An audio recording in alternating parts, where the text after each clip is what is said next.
Et voilà ce que tozo kende na deuxième point où ils allaient que non ba raison scientifique oyo ba scientiste ba moni sur des animaux impurs. Tozo kende na banda tokotanga Lévitique 11 na verset 3 à 2. Beaucoup kotanga yango kola pesi ba animaux ebele wana. Mais biso tozozo o ezali célèbre na ebi keno batebele babengaki mais ngulu totika ngulu donc tozolo d'abord pona ngulu. Selon la recherche scientifique totale keno la viande du porc à la consommation peut enfanter plus de 70 maladies car il libère 2% de l'acide urique. D'où 98% d'acide urique reste permanent à la chair du porc. Peut-on provoquer plusieurs maladies? Ba scientiste balobi boy. Selon la recherche na bango, viande ya porc, ce qui le lo mutu azako consommer yango, comme viande ya ngulu, tope porc.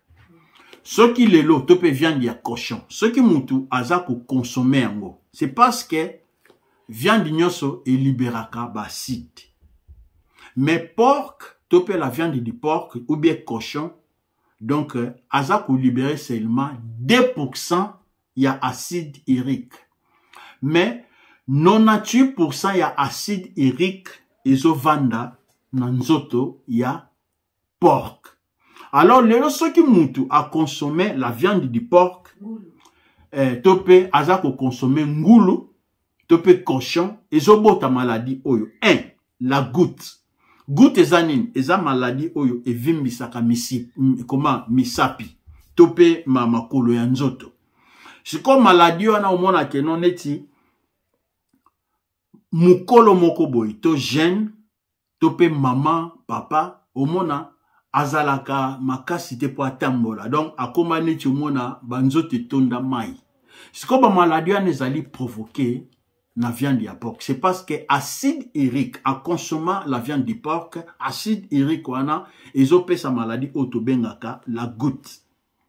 Ils ont sa lisusu, rhumatisme. Viande de porc, ils ont sa diabète. Viande de porc, ils ont sa la laisonie. Viande de porc, ils ont sa maladie des reins. Ngou ils ont sa la stérilité pour les hommes. Ils ont sur les cancers des seins pour des femmes selon International Journal of Cancer. Donc, International Journal of Cancer, bah, pesi rapport à balobi que non, la viande du porc, topé bacon, sausage. Mouto azo consommé en surtout mon bali, et coupé ça la stérilité. Moi, si et qu'on me mélaye, autobenga que non, des cancers des seins. Au monde. Alors, ils appellent un taux élevé, il y a graisse. Taux élevé à graisse à porc et salanine, et puis ça monte la crise cardiaque. Yangwana, na Lévitique 3, verset 17, kola zolo baboui. Taux lia ma foutate. Vous comprenez? Ok, Bible zolo bakeno, nzambazali, maître ya science, donc il connaît bien la science avant même biso. Donc, si comme makambo même ba scientiste ba découvrir awa. Est-ce que le sang du Seigneur Jésus-Christ et aki kolongola étude au ba scientiste ba sali? Non. Il y a entre le dit que non. Mission Seigneur Jésus-Christ et a quitté et abolir la loi. Mission Seigneur Jésus-Christ et a quitté non et koti sabisu na nouvelle alliance que non poto que na lisu su temple te offrir ba viande te mais to kota mena que non pona tant que te zobele la kombo na yisto sala nini tokota na ye en relation. C'est ça mission Seigneur Jésus-Christ. C'est ça que non alongola biso na ba koma na tolo ba kenon na masum topé na captivité. Point monsieur tozolobela la coprophagie. La coprophagie est anini. C'est un comportement alimentaire qui consiste à consommer des matières fécales. Ces comportements des modes alimentaires normaux, plus ou moins comportements pour de nombreux animaux impurs. Coprophagie ezanine. Ezali comportement moko oyo ba nimo moko o bazali surtout impire. O ba utilisaka. Donc ba utilisaka eza comportement nini. Ba liaka ba kaka. Exemple to mona kangwe pa ya nyau, to mona kangwe pa ya mbwa, to mona kangwe pa ya gorille, to mona kangwe pa ya plupart ya ba animaux o nzamba lobi impire. Siko comportement na esala kanini ekomisa bango lisusu impire esala nini bapona bango ezala comment ba viande na bango ezala chargé na toxique. Siko toxique wana ezosala nini soki yo muto consommer neti ke no ba viande na bango ekopesa yo pe ba maladie. Exemple etopesa ke no neti chameau. Soki totali na Lévitique 11 na malobi ke no tolia chameau te.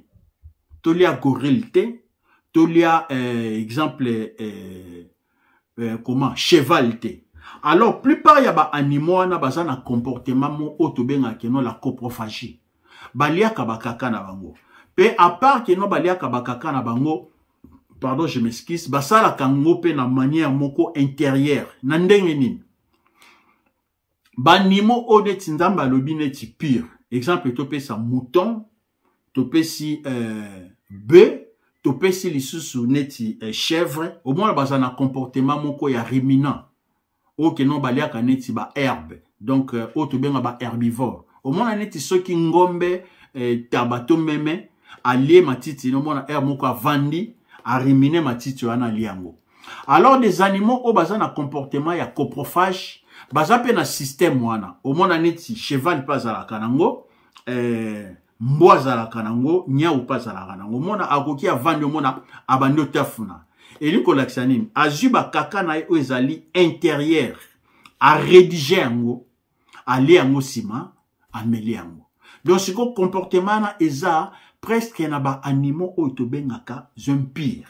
Donc voilà bazana ba comportement yango siko kolia misuni na bango neti cheval tolobi chameau siko exala nini ke no tant kolia na bango bazana comment tomoko élevé à toxique eux ko sala nini ke no et détruire mutu yango ke no ezopesa ba maladie ebele. Voilà. Donc quelle est une étude musu babenga kango l'index phytotoxique. Index phytotoxique, c'était composé phytotoxique pour des végétaux, pour des végétaux par extension nocive pour l'homme. Il sert à mesurer la toxicité d'une matière sur les plantes. Mélanger la chair des animaux impurs avec des engrais sont dangereux par des plantes et par des hommes. Donc nazoloba boy. L'index phytotoxique ezanine. Ezali ko mélanger les engrais yaba animaux o ezali pire et naba animaux o ezali impire. Siko bato basalaka comment beti diwana oya l'index phytotoxique donc bato basala beti ya ba plante na ba légumes ba monini balobi tango bazozo ba engrais na bango oyo outi na ba déchets to pe na ba viande o ezali impire ce qui bazu ba engrais na ba mélanger yango que no po ebota ba plante ezo sala nini eza ko détruire ba plante. Mais ce qui va sur engrais oyo ba animaux, tope ba viande oyo ba animaux pire, ce qui va mélanger ngo na comment ba tiango ebotisa ba plante, ezobotisa ba plante facilement. Donc ba fumer toloba. Donc ngo laxanine. Ce qui pourcentage ezali élevé, donc ezali que non donc et quand on est dans 100% ngo laxa que non viande wana ezali malamu. Mais ce qui ezali un peu en dessus, il y a 100% et carrément makasi donc ngo laxa nini viande wana ezali mabe. Yanga to mona neti les animaux pires. Index phytotoxique nango to chaneti ya mouton. Exemple que non index phytotoxique ya mouton ezali na 94%. Index phytotoxique ya bœuf ezali na 91%. Il y a chèvre ezali na 90, il y a cerf ezali na 90, il y a veau ezali na 90. Mais ce total ineti index phytotoxique, il y a ba animaux impurs, net zo pesa, cochon, azana 54%. Chat, donc niao, azana 53%. Ce total cochon d'Inde, azana 46%. Ce total chameau, azana 41%. Cheval azali na 39%. Donc, aux hommes qui ont un index phytotoxique na bango, ou ya ba animaux impurs, yango iso salanine et détruit ba plantes. Pendant ils ont détruit ba plantes, donc consommation nango nanzoto ya mutu ezali mabe. Alors, à part ça, les sources dans Lévitique 11, Nzambe alobela même que non, pona banyama oneti tobenga que non des animaux marins. Na ba animaux marins wana ezali na bambisi. Bambisi o bazali ne kai. O to chaneti ba mabundu, ba poisson de mer, ba mackerel, au moins que non banyama wana presque bazalaka likolo ya mai. Mais ba oyo bazangi bekai. Basala nini, bavanda toujours na se ya mai. Or que, ce que moni que non, monde lelo, eza tellement mabe, batu bazozo ba plastique bazo boaka na mai, donc tolo ba netata na mai, toxique comme mingi. Or que les animaux, oyo ototangi que non des animaux marins, o bazali na ba ekai, tope o bazali na ba nageoire, ba vivaka na ba zone moko oyo toxique ya makasite.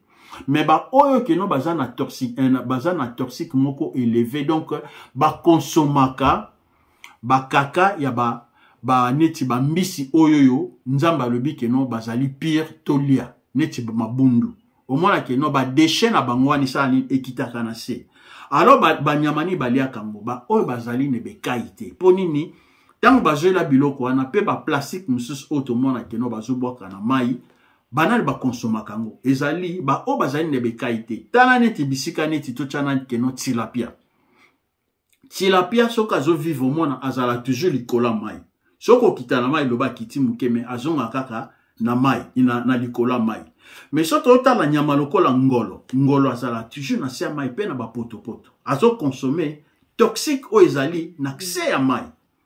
Alors to pesa lisus exemple ba nyama neti to benga neti ba silure donc comment na classe yana ya bangolo to pesi ba neti exemple musus to pesa neti ba crustacé donc ba crustacé za lokola ke no ba crabe to ba crevette ba biloko wana siko bango pe susu bazo vivre na ba zone moko toxique bango bazo consommer exemple na pesa ke no ba déchet mususu ke no ba mbisi ba salelaka to pe zone moko o ezali plein de toxiques bon ba osani bazaneti ba nettoyer donc tolo ba o net ke no bato balongolaka ba ordure na ba neto mona chaque semaine ba net bato balongolaka ba foule ba poubelle bango baza ba argent ya ba makambo wana donc ba biloko na bango baliaka yango wana omona plupart bato mona ke no bazo consommer ke no ba biloko wana neti ba squad na bana tebi ba squad neti ba poisson étoile wana omona soki bato mususu baliango mona